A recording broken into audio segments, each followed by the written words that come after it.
నమస్తే, welcome to VSR breaking news. ఏదైతే ఎప్పుడు చూసినా కూడా కేటీఆర్, రేవంత్ రెడ్డి వాళ్ళ ఫ్యామిలీ మీద ఆరోపణలు చేస్తూ ఉన్నారు. దాని గురించి మనతోటి మాట్లాడడానికి national youth congress secretary Krishnamraju గారు ఉన్నారు. మనతో మాట్లాడే ప్రయత్నం చేద్దాం. ఏదైతే కాంగ్రెస్ ప్రభుత్వం ఏర్పడినప్పటి నుంచి ఇప్పటివరకు సీఎం రేవంత్ రెడ్డి గారు సీఎం పదవి ఎక్కినప్పటి నుంచి కూడా సీఎం వెనకాలనే పడుతున్నాడు కేటీఆర్ గారు. భూ కుంభకోణాలు చేస్తాడు, రియల్ ఎస్టేట్ చేసే వ్యక్తికి సీఎం సీట్లో కూర్చోబెట్టారు, తెలంగాణ భూములు అమ్ముకుంటాడు, ఇలా రకరకాల ఆరోపణలు చేస్తూ ఉన్నారు. ఎట్లా చూస్తారు ఆరోపణలని? రేవంత్ అన్న తెలంగాణ రాష్ట్ర ప్రజల కొరకు పనిచేస్తుండు. కేటీఆర్ అనేది ఒక దొంగవాడు. రాష్ట్రాన్ని దోచుకొని ₹1,00,00,000 దోచుకొని ఈరోజు వాడు పెద్ద పెద్ద ఫామ్ హౌస్లు కట్టిండు. ఈరోజు రేవంత్ అన్న తెలంగాణ రాష్ట్రము సంక్షేమము, ప్రజల అభివృద్ధి, నిరుద్యోగము, ఉద్యోగ నిర్మూలన విషయంలో ఆయన కష్టపడి పనిచేస్తుండు. ఈరోజు రేవంత్ రెడ్డి గారు ఎక్కడైనా నీవు అబ్జర్వ్ చేస్తే ఈరోజు హైదరాబాద్ అనేది రాష్ట్రం ఏ విధంగా ఉండే, మొత్తం డ్రగ్స్తో విచ్చలవిడిగా ఎక్కడ పోయినా డ్రగ్స్ అది ఇది ఉండే. ఈరోజు తెలంగాణ రాష్ట్రంలో డ్రగ్స్ అనే మాట ఎత్తడానికి కూడా భయపడుతుంది. కేటీఆర్ ఉన్నప్పుడు టీఆర్ఎస్ పాలనలో ఎక్కడ పోయినా కానీ హీరోలు కానీ హీరోయిన్లు కానీ డ్రగ్స్ తీసుకొని జల్సాలలో చేసేవాళ్ళు. ఈరోజు ఆ పాలన ఉందా? ఎక్కడన్నా నీవు రాష్ట్రంలో ఎక్కడన్నా చూడు. ఈరోజు తెలంగాణ రాష్ట్రంలో యువకులు, విద్యార్థులు స్కూళ్ళలో కూడా టీఆర్ఎస్ పాలనలో స్కూల్లో, అదేవిధంగా కాలేళ్లలో ప్రతి దాంట్లో డ్రగ్స్ అనేది అలవాటు ఉండే. ఈరోజు అదే డ్రగ్స్ అనే దాన్ని రూపుమాపాలనే ఉద్దేశంతో ఆయన కంకణం కట్టుకొని ఉన్నాడు. నువ్వు రేవంత్ అన్న ఎక్కడ సంపాదించినావు అదన్నా ప్రూఫ్ చేయలే కదా. ఈరోజు ఉదయం లేవగానే ప్రజల అధికారులతో సమావేశాలు ఏర్పాటు చేస్తూ ప్రజలకు ఏ విధంగా అందుబాటులో ఉన్న విషయం తెలియజేది. ఈరోజు భారతదేశం మొత్తం ఎక్కడ తిరిగినా, ఏ రాష్ట్ర ముఖ్యమంత్రి అయినా భారతదేశంలో ప్రజా సంక్షేమం పైన 14 గంటలు పనిచేస్తున్న ముఖ్యమంత్రి ఉన్నాడు. ఉదయం నుంచి సాయంత్రం వరకు ప్రజల మధ్యలో ఉంటున్నాడు కదా. ఏదన్నా ఆయన ఎక్కడన్నా తీసుకుపోయి ఏమైనా మందు, ఈవెన్ మద్యం కూడా సేవించాడు కదా. కేసీఆర్ లాగా తాగేయడం, నన్ను ఫామ్ హౌస్లో అనుకునే పరిస్థితి కూడా ఈరోజు లేదు. అటువంటి ముఖ్యమంత్రిని అనడం ఎంతవరకు కరెక్ట్? ఈరోజు భారతదేశంలో ఏ ముఖ్యమంత్రిని తీసుకో, రేవంత్ రెడ్డి లాగా ఎక్కడ పాలన లేదు దేశంలో. మేము కూడా పనిచేస్తున్నాం కదా, వేరే రాష్ట్రాల్లో తిరుగుతున్నాం.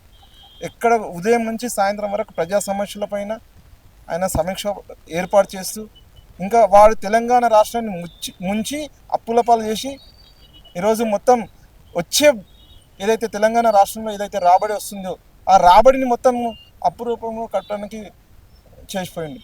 అటువంటి దొంగలు, వాళ్ళు రాష్ట్రాన్ని దోచుకున్న దొంగ అంటే కేటీఆర్, హరీశ్వరరావు. ఈరోజు తెలంగాణ రాష్ట్రంలో ప్రజలకు తెలియదా?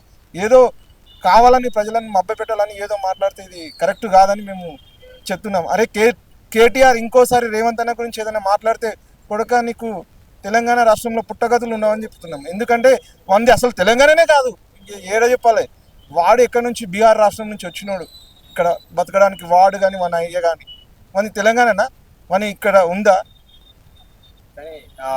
ఏదైతే వారం రోజుల క్రితం కేటీఆర్ ఇండస్ట్రియల్ ఏరియాస్కి సంబంధించిన భూముల గురించి మాట్లాడుతూ వాళ్ళ అల్లుడికే కానీ వాళ్ళ అన్నదమ్ములకే కానీ ఈ భూములు 9,000 పైచిలకు ఎకరాల భూములను వాళ్ళకే అప్పచెప్పేసి గవర్నమెంట్కి ఏదైతే వచ్చే ఆదాయం ఏదైతే ఉందో ఆ ఆదాయం రాకుండా తక్కువ ట్యాక్స్లతోటి వాళ్ళకే ఇచ్చుకుంటాడని చెప్పేసి కేటీఆర్ వ్యాఖ్యలు చేయడం జరిగింది. ఎట్లా చూస్తారు?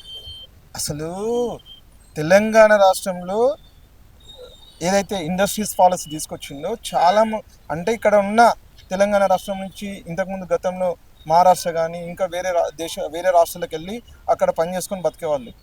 ఇండస్ట్రీస్ తీసుకొచ్చి ఇక్కడున్న యువతకు ఉపాధి అవకాశాలు కల్పించాలనే ఉద్దేశంతో ఆయన ఇండస్ట్రీస్ పాలసీ తీసుకొచ్చి ఎవరైతే బిజినెస్ మ్యాన్లు ఉన్నారో వాళ్ళ కొద్దిగా అంటే ఇంకా ఇక్కడ ఎక్కువ మొన్ననే చెప్పిన ఏమని, తెలంగాణ రాష్ట్రం అనేది ప్రపంచంలో నెంబర్ 1 స్థానంలో ఉండాలనే విషయం చెప్పడం జరిగింది. ఆ విధంగా ఆయన తీర్చిదిద్దడానికి ప్రయత్నం చేస్తాడు. రేవంత్ అన్న వైపు యువత ఉన్నది, వాళ్ళ వైపు యువత లేదు. మొన్ననే జూబ్లీ సెలక్షన్లో చూసినాము. ఆయన వాటిలో మార్పు రాకుంటే వాడు ఏం లాభం చెప్పు.